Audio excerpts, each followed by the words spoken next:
soit très clair. Donc je donne la parole à Madame Wiśniewski. Oui, Monsieur le Président, Madame la Ministre, mes chers collègues, je voudrais peut-être synthétiser un tout petit peu beaucoup des interventions qui ont eu lieu et vous dire que le verrou fiscal, puisque nous traitons des trois amendements 156, 307, 158, et c'est notre explication de vote, le verrou fiscal, c'est une anomalie dans notre système judiciaire, puisqu'il subordonne l'exercice des poursuites du procureur de la République à une plainte préalable de l'administration. C'est le seul domaine dans lequel nous pouvons constater une exigence pareille. Le procureur de la République n'attend pas la plainte de la victime pour exercer ses poursuites. C'est une atteinte à la séparation des pouvoirs et c'est une rupture de l'égalité de nos concitoyens, à la fois devant l'impôt et devant la justice pénale.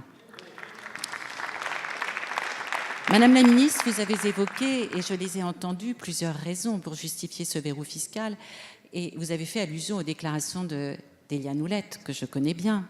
Mais je retiens des déclarations d'Éliane Houlette, procureur national financier, que nous manquons de moyens, c'est certain, mais nous en manquons aussi en matière de concurrence, de prix, de douane, et pourtant personne ne conteste la technicité du procureur de la République lorsqu'il exerce ses poursuites dans ce domaine.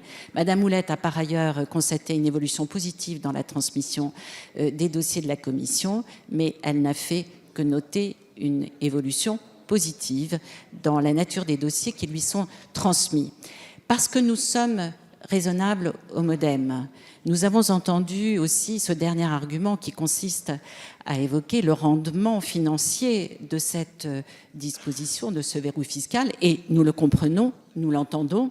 C'est aussi une procédure ancienne. C'est vrai qu'il va falloir du temps pour que nous imaginions un autre système, et c'est pourquoi nous ne voterons pas ces trois amendements, mais en nous associant à ceux qui ont été déposés par l'ensemble des groupes, sauf La République En Marche, et c'est un fait politique, comme le disait notre collègue Mélenchon.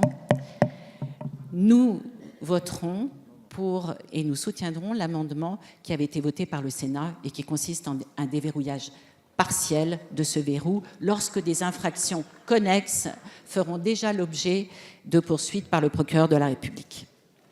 Merci, Madame Wiśniewski.